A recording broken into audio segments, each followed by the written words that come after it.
बीडमधून एक धक्कादायक घटना समोर आली आहे। तारा चोरीचा प्रयत्न जीवावर बेतलाय।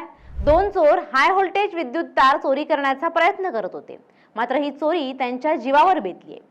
थेट टॉवरच कोसळल्यानं दोन चोरट्यांचा जागीच मृत्यू झाला। या घटनेत इतर साथीदारांनी अपघाताचा बनाव रचून मृतदेह परभणीत नेले, मात्र तिथे गेल्यानंतर हा संपूर्ण बनाव उघडकीस आला। चोरी करण्याच्या नादात दोघांनी स्वतःचा जीव गमावला। धक्कादायक बाब म्हणजे ही चोरट्यांची टोळी पुण्यावरून चोरीसाठी बीडला आली होती। नेमकं काय घडलं तर पुणे येथून 5 जणांची एक टोळी केज तालुक्यातील नांदूरघाट शिवारात तारा चोरण्याच्या उद्देशाने आली होती।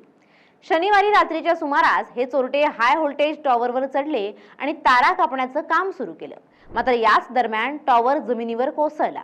या भीषण दुर्घटनेत अविनाश पाटोळे आणि आकाश आडे या दोन तरुणांचा जागीच मृत्यू झाला।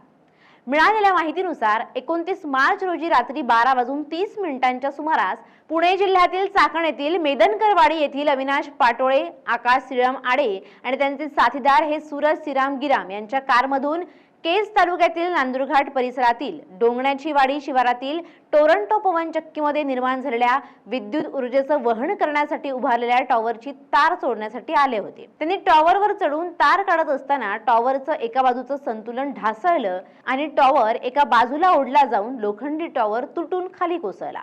या घटनेत अविनाश पाटोळे आणि आकाश श्रीराम आडे या दोघांचा जागीच मृत्यू झाला।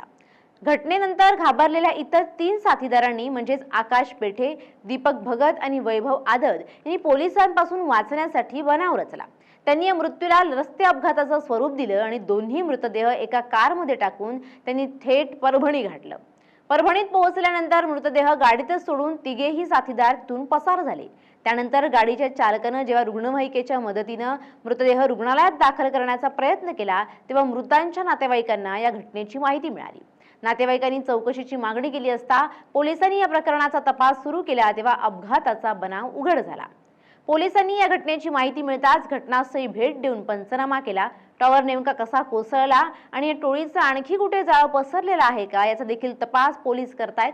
सध्या पसार झालेल्या आरोपींचा शोध पोलीस घेत असून या घटनेनं बीड जिल्ह्यात खळबळ उडाली आहे। या प्रकरणामुळे बीड आणि परभणी जिल्ह्यात भीतीचं वातावरण निर्माण झालं असून अशा प्रकारच्या घटनांवर नियंत्रण ठेवण्याची मागणी आता नागरिकांकडून होतीये।